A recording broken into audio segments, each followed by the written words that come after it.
E não é muito diferente daquilo que nós temos aprendido. Se você fizer um exame rápido da sua vida, você vai ver que você basicamente aprendeu de duas maneiras. Uma é porque você ouviu de alguém, do seu pai, da sua mãe, de um professor, de um pregador, da leitura da palavra de Deus, e você aprendeu sem precisar passar pela experiência positiva ou negativa. E a outra, eu já acabei de dizer, é quando você vive. Então você às vezes aprende. Nós às vezes aprendemos com a experiência. E muitas vezes nem a experiência nos traz aprendizado. A gente tem a experiência, mas não aprende. Diante do que cantamos, por exemplo, nós podemos lembrar alguns momentos de Jesus nos dando uma direção. Ele diz assim: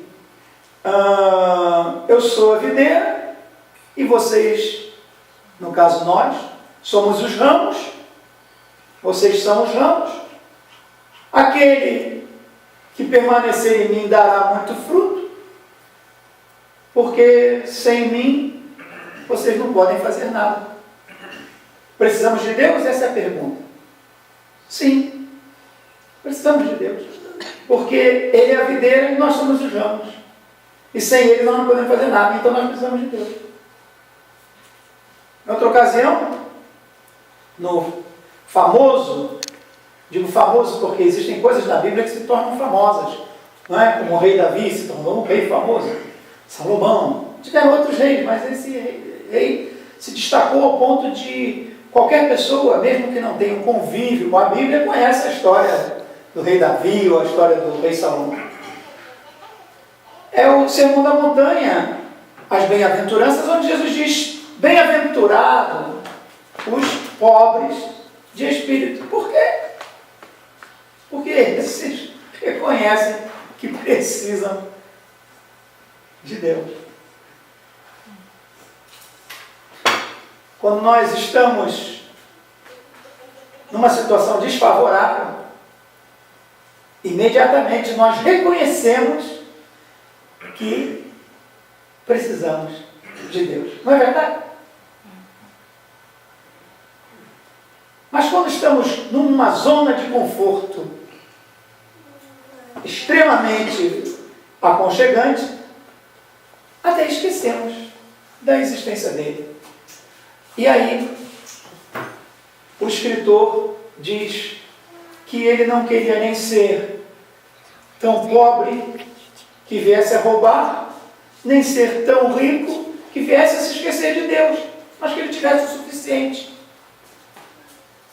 E Jesus diz, então, de uma outra forma, que é mais fácil um camelo passar num buraco de uma agulha.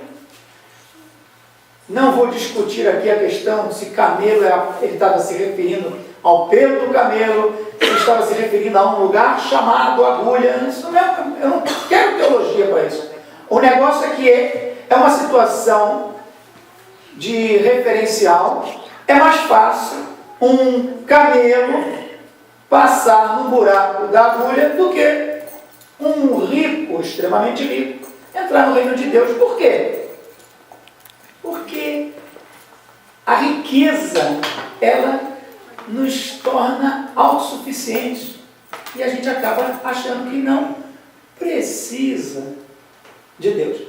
Mas é desse assunto que nós vamos falar hoje. Nós vamos estar entrando, vamos dar continuidade ao material que teria sido para a semana passada. Quero aqui aproveitar para dizer para você que na segunda semana de setembro nós já vamos vir com outra linha de trabalho, porque é preciso que a gente saia da estrada um pouquinho e para poder não somente se distrair, mas como renovar. Eu sempre uso essa ilustração, porque quando você está dirigindo um automóvel na estrada, muitas vezes você pensa que está vendo, mas aquela estrada que você está vendo já é uma imagem que foi projetada dentro do seu inconsciente, você não está vendo mais nada, porque tu já dormiu, está de olho aberto, igual jacaré, e está dirigindo e não sabe que está dormindo. Mas você está vendo a estrada.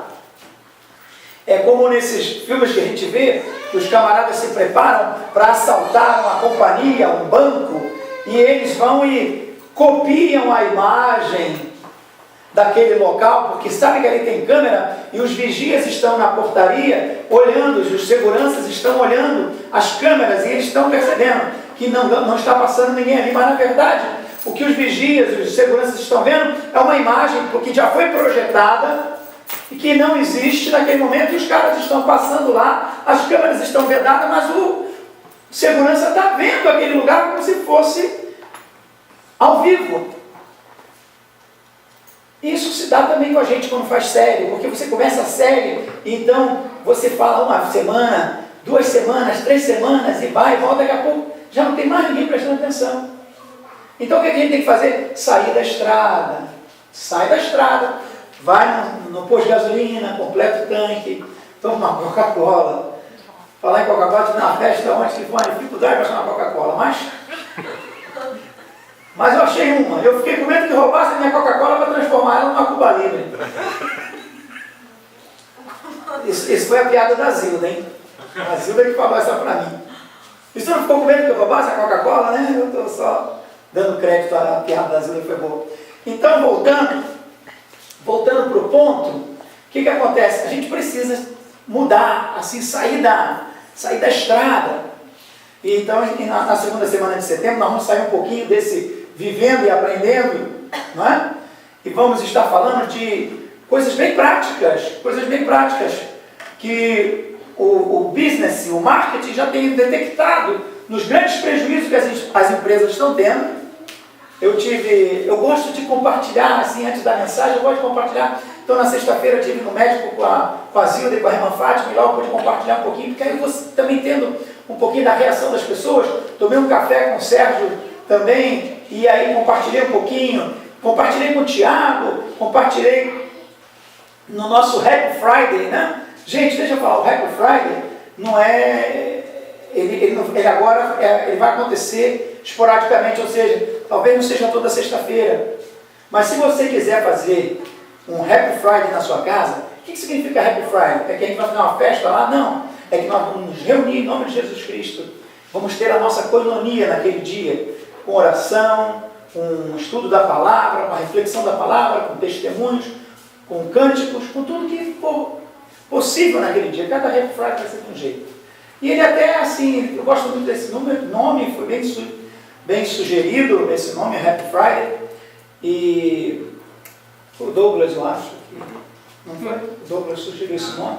Foi uma metade. Metade, mas é bom, que assim um dá crédito para o outro. Ele e o Cardoso. E o Happy Friday, ele tem essa tendência. Aí, muitas vezes, o Happy Friday, a gente está meio triste, meio chateado com alguma coisa, aí a gente convida a pessoa para ir para o Happy Friday. A pessoa está triste pra caramba, aí a gente vai para o Happy Friday. Né? Você fica meio incoerente. Mas lembra que o Evangelho é isso mesmo, é uma loucura. Né? É Deus pegando o que é para não ser nada e o que não é nada para ser alguma coisa. Então, é Deus contrariando a vontade dos sábios e fazendo com que os mais simples tenham uma voz mais poderosa. Enfim, nós estamos abertos. Então, quer dizer, se você quiser fazer um Happy Friday na sua casa, vai ser bom. E então, nós vamos estar falando sobre isso. As empresas, elas estão detectando, por exemplo, 6 coisas, 6 coisinhas. Oh, meu Deus do céu, que a Bíblia já fala 6.000 anos atrás. Tem uma coisa engraçada nisso. Toda vez que você vê na notícia alguma novidade em educação, em psicologia, em qualquer tipo de pensamento, pode ir que a Bíblia já falou 6.000 anos atrás. É ruim.